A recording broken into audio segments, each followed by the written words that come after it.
Complacent Badger and Sierra Kilo. Greetings. We are on the Week 7 recap. Week 7. Yeah, pretty eventful week. Couple murders. Mm-hmm. Couple levels. Pretty big swing. The highlight of the week is that you won. Yes. So congratulations.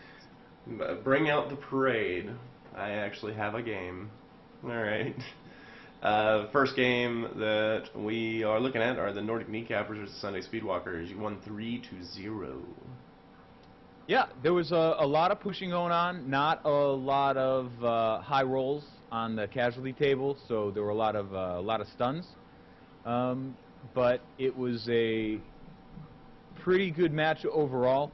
I liked seeing what Ducky Shoes did for a lot of it, and it was just, I think my experience helped march that ball down the field, and plus I had that one pickup, run, pass, dodge, run, throw, going for it, and got my second touchdown in the first half, and then it was just a one touchdown second half. Yeah, I think that game just came down to being comfortable with the team that you're playing. One side comfortable, one side not. Yep. Did a lot of knocking people off the pitch there, so that's my favorite move. Gets them out quick. Yeah. Crazy Eights versus the Snarl 2 Smashes. Pretty straightforward game. Nothing too ridiculous happened. Crazy Eights just utilizing that Bloodthirster to a massive degree. Right. We did see a lot of one-die blocks in that, and lack of the safety on the Smashes side. One-die blocks left Action Jackson with 2 dead players overall. I mean, not saying that that's directly related to the one-die blocks, but it was a factor, I think. As do I. The big thing to take away from this game, I think, really is careful one-die blocks, and though big baddies can be really obnoxious at times, they can also turn the whole game upside down. Right, and finally got that Bloodthirster to maximum effect, and boy, was that fun to watch. Mm-hmm. All right, my game. Pitch Doctors and the Iron Beer Abilities taking it 2-1. Yeah, buddy. Yeah, I matter now. Yeah. I'm a force to be reckoned with.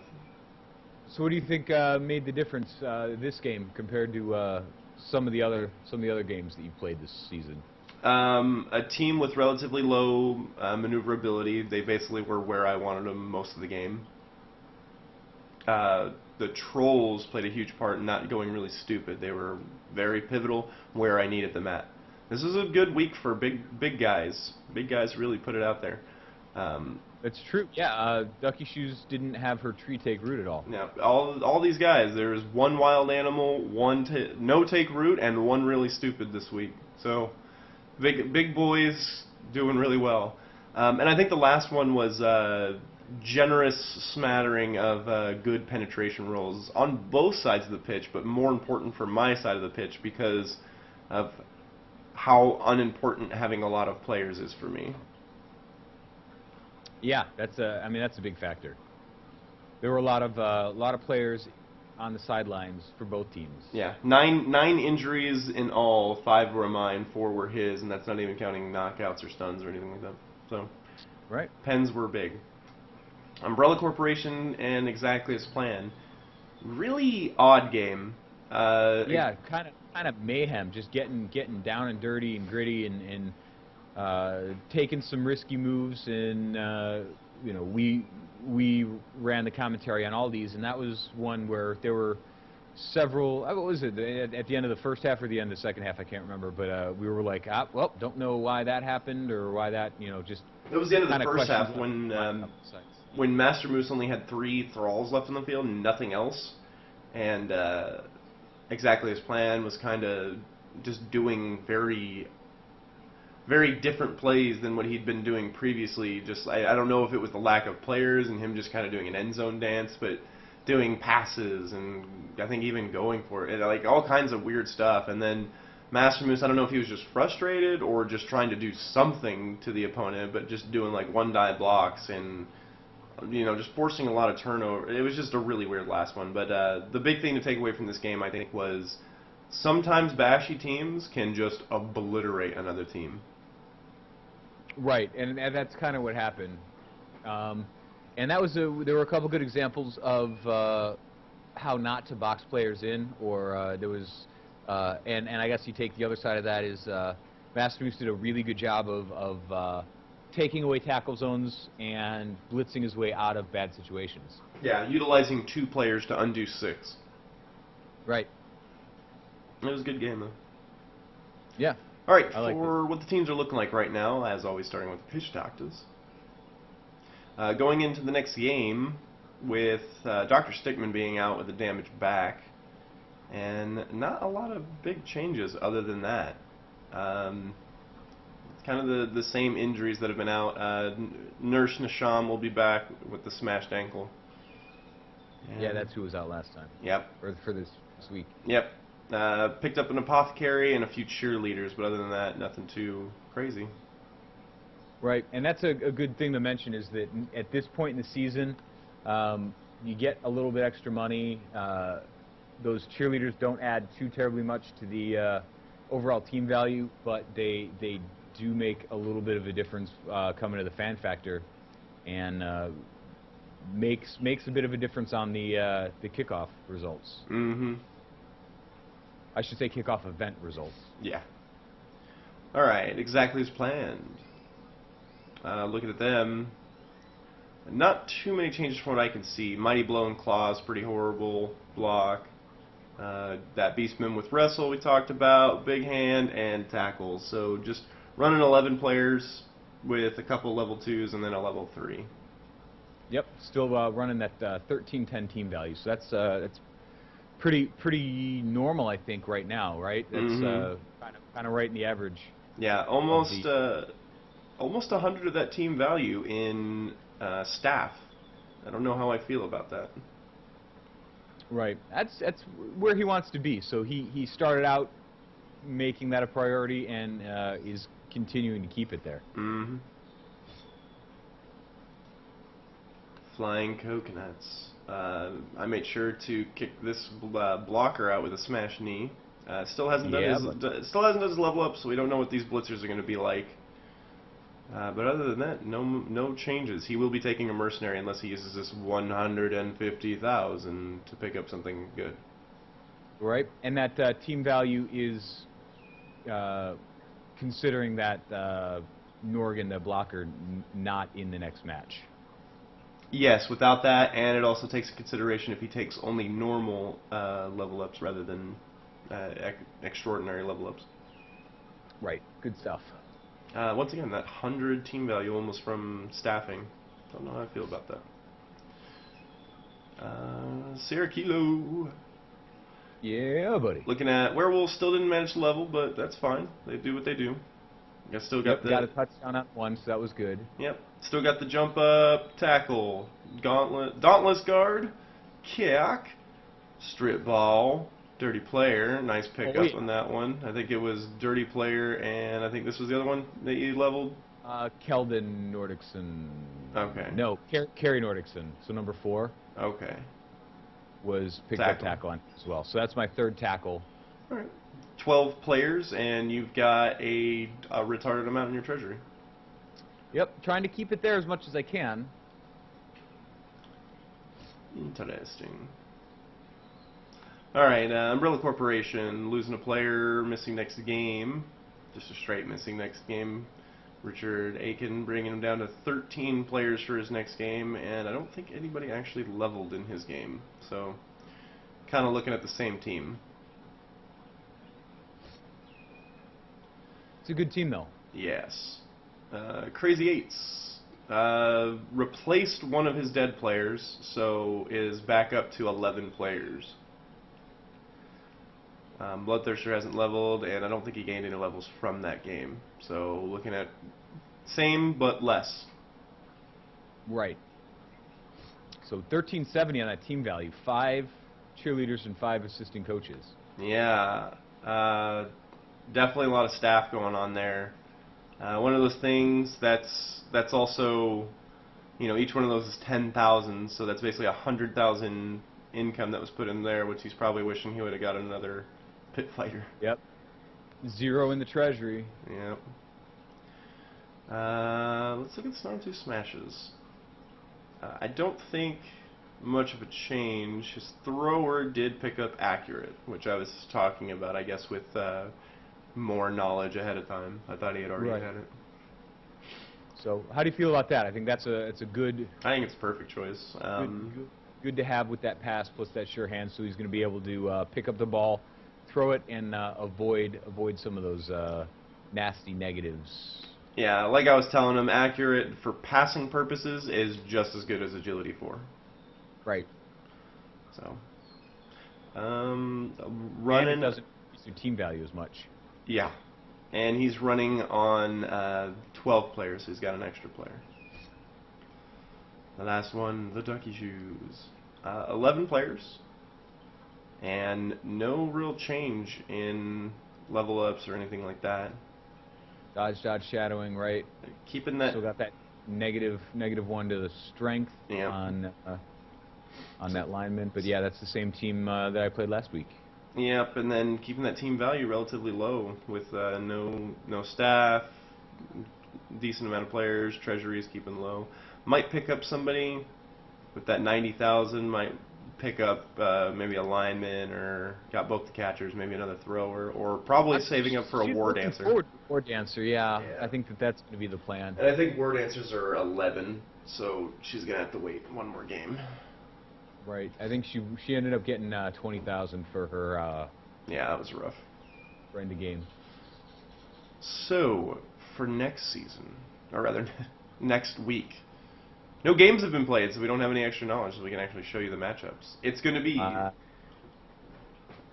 this is going to be a big game. Oh yeah. This is us. This is the two guys that you've been listening to babble for weeks now, for I guess almost 2 months now. Yeah. And we're going to be playing. So it'll be putting your money where your mouth is. Let's see who can do what they say they've been doing. You know, you going against me, so you know how I think. As I come to my team, I know how you think coming to your team. I'm really concerned about your special weapons, or your secret weapons, and taking too much damage on an armor value 7 team. You have a pretty distinct opportunity to knock some players out, and that concerns me, especially because I have a couple higher level players that I would prefer not to get dead or to lose through the season, because I'm carrying 12 players into this game. Mm-hmm. But I think that I'm going to have some money for an inducement or 2. We'll have to look at that later and look when we look at the we can rankings. look at it real quick. 1390 versus Nordic Cappers. You've got 7. So you've got 70,000 coming to you. So it's probably a 1 inducement. Right. So it'll be 1 inducement. So that'll be pretty good. La, la, la, la, la. Okay. So next one is going to be Umbrella Corporation and the Crazy Eights.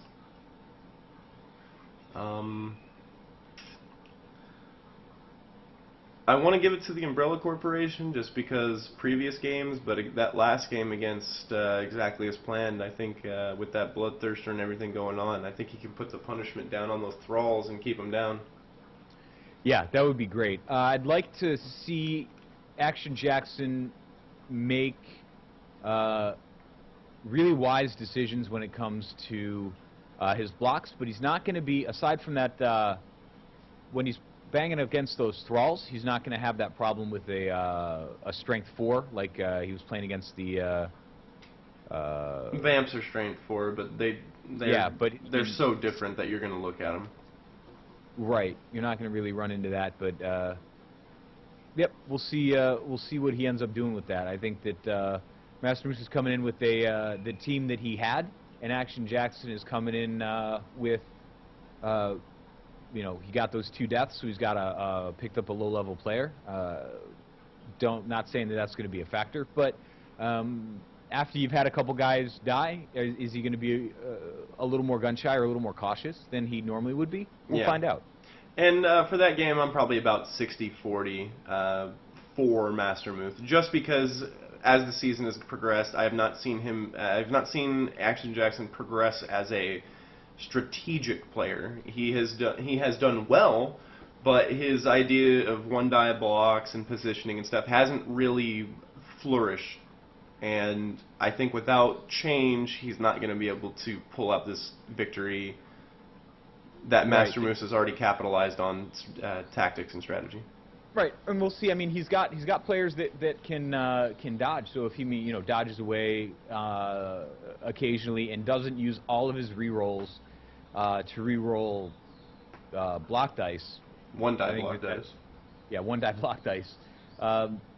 Yeah, just making better use of his team. He's got this I think all day, but we haven't seen him able to reach that level of play. So I'm with you. I think that Master Moose has the upper hand based on previous gameplay, but based on what the teams are capable of doing, I think that Action Jackson has the edge. Mm-hmm. But I'm going to stick with Master Moose.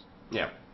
Exactly as planned versus the Sunday Speedwalkers. For this one, I'm probably going to give the edge to Exactly as Planned for the exact same reasons of the previous game. Just of the previous game that we were talking about. Sunday Speedwalkers just haven't shown enough progression. I would argue that the Sunday Speedwalkers have shown progression since their early games, just not enough to make the difference. And I think Exactly as Planned, however, has shown at least minor amounts of progression on the rules and how to play. Maybe not maneuvering-wise, but the way that he sets up and does he's really good at what he does, and that's hit.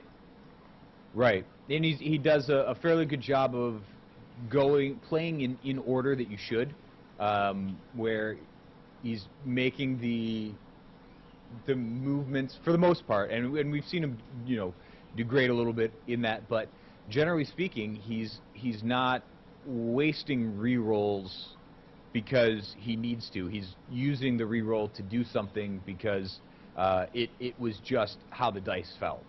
I think if Ducky Shoes does a better job of protecting the ball and using her Strength 3 Armor Value 7 players to use them as a presence on the field, and but also not put them in danger. So on offense, she needs to be a little more aggressive. She's still hanging back. We watched the last game where she picked up the ball and then ran it back to maybe 2 or 3 spaces from her end zone. Getting players downfield, using the dodge players maybe to do that. And she's got the 2 catchers, plenty of linemen that have enough agility to do work against Exactly as Planned. But ball protection and ball movement is what she needs to work on. Mm-hmm. For the last one, Iron Beer Bellies versus Snarl 2 Smashes. For this one, I think I'm gonna have to go once again. These are all very close matchups. I think none of these games are going to be runaway. I think every game is going to be a 1-point decider, at worst 2 points. I think this is 60-40 for Iron Beer Bellies, just because that team is just so tough.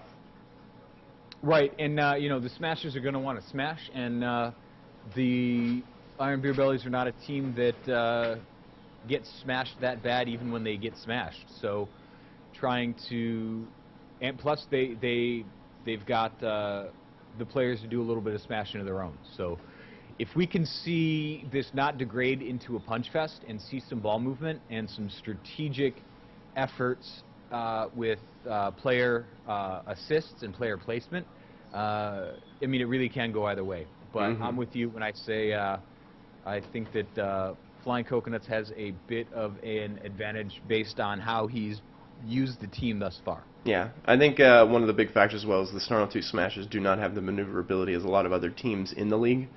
And Iron Beer Bellies being the least maneuverable team, kind of being like second or third least maneuverable team, does not give you too much of an advantage. Right, but I will say that Week 8 is probably the most even coach-to-coach matchups. Yes, I agree. This is pretty close. The only arguable one is Master Moose is kind of pretty high strategic-wise above Crazy Eights, but I think the weakness of the vampires mitigates that. Yep, I think that's a very good point. Is that the team choices? You know, your team choice, and Master Moose's team choice make that evenness apparent. Mm-hmm. All right. Not much has changed in the Hall of Fame, so I don't really want to go over that. I guess we can look at the current rankings. In 8th place, the Sunday Speedwalkers with 5 points. 1 win, 2 draws, and 4 losses. Tied for most losses in the league. Team value of 1260. I've actually moved up from last place. Huzzah. I'm in 7th. Yep. 6 points, 133. So I am tied for lowest amount of wins. 6th place is the Crazy Eights, 8 points with 2 wins, 2 draws, and 3 losses. Pretty right around where I expected the Crazy Eights to kind of start leveling off until he starts playing with more of a risk management style of play. I don't think he's going to be digging up much higher than 5th. Right. Iron Beer Bellies, I'm a little surprised that he's dropped this far. 9 points, 232. Those draws could have gone either way, so that may be a portion of it, but it's odd seeing the Iron Beer Bellies in the lower half of the group.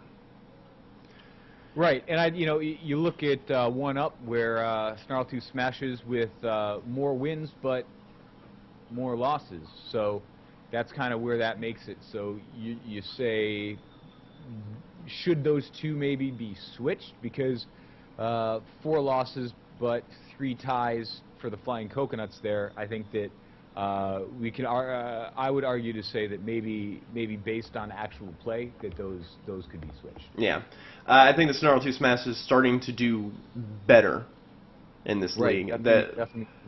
I would say the team of, not to stroke ego, but between myself, Master Moose, and we're at a pretty high level of play. We're all at least an 80% or higher, where any changes that we do in our strategies or any knowledge that we learn isn't going to make a significant difference in how we play. Whereas the other 5 teams, arguably not Flying Coconuts, he's probably right up there, right below us, probably at a 70%. Right. But the rest of the 4 teams are very new players, and I think of all of them, Snarl 2 Smashes have made the most progression. Yep, and the difference there is actually understanding the application of the rules, and when we explain a concept to him, I think he has a little advantage, and he's taken a better job of seeing what we mean, seeing how to apply it, and then actually applying it. Yeah. But he's still taking some of those rookie mistakes, moving or taking risks out of order, and player positioning, where maybe forgetting about players or not doing a movement action when he could, because maybe the player's too far now, but not seeing 2 moves ahead. Mm-hmm. If that's a good way to explain it. Yeah, and which leads me in perfectly with exactly his plan, because I think of both of them, Mass Rack and Hustler 1, both of them have been very, not only just open to critique, but very happy to have it. Right. I mean, I know that Hustler 1 has actively pursued advice from me and from you, mm-hmm. and he's been watching the videos, so he's kind of being able to see how you play, how I play, and then he can, on top of the commentary that we run, so that we, an understanding of why we think that's the right way to go. So I like seeing him in 3rd place. Yeah. For me, I think it's a little bit different. Not that he's undeserving of 3rd place, 11 points, 322. We did look at stats not too long ago, looking at the differences in wins versus losses. And a stat that I found interesting was that Hustler 1 does have, I think, no games where he's won by more than 1. That's correct. So it's one of those things that could be arguable that he doesn't take runaway victories, whether it's because he's just focused on the hits and he's, you know, he never gets more than 2 touchdowns anyway, so it's pretty hard to win by more than 1 if you're only getting 2 touchdowns a game. Right, and well, his first 3 games were, so his first game was a tie, second game was so it was a 1-1 tie.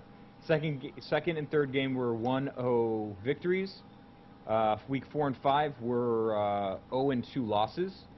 Week 6 was a 1-0 win, and Week 7 was a 1-1 tie. So he went. So he's got 5 touchdowns, 6 scored on him. Yeah, every game has been tooth and nail, and it has come down usually to the very end on whether or not it's going to happen, which you could argue almost both ways that he should be 3 up or 3 down in points. True. It's just kind of fallen the way it has. So, not really saying anything, not saying bad player, not saying good player, just saying the way Blood Bowl falls is sometimes bad decisions don't start being glaringly obvious until you've played 20, 30 games and start continuously make those bad decisions. Right. Umbrella Corporation, same record, same points. Really right. Starting out really weak because of the vampires and then making up and then kind of now leveling off. That's true. Yeah, he had stupendous Week 4 and 5, but other than that, it's been pretty. Week 1 and 2, 0-2 loss. Week 3, 1-1 tie. 4 and 5 was a 4-0 victory. 5 was a 5-0 victory. Then he goes into a Week 6 a 1-0 victory, and then Week 7 was a 1-1 tie. So, yeah. Had it not been for Week 4 and 5, he'd be a totally different team. Yeah, I think those two were very, very telling games, and we keep talking about it, but they're so important. It's probably the most important thing that has happened this season. The Snarl 2 Smashes and Sunday Speedwalkers turning Umbrella Corporation into a horribly formidable team.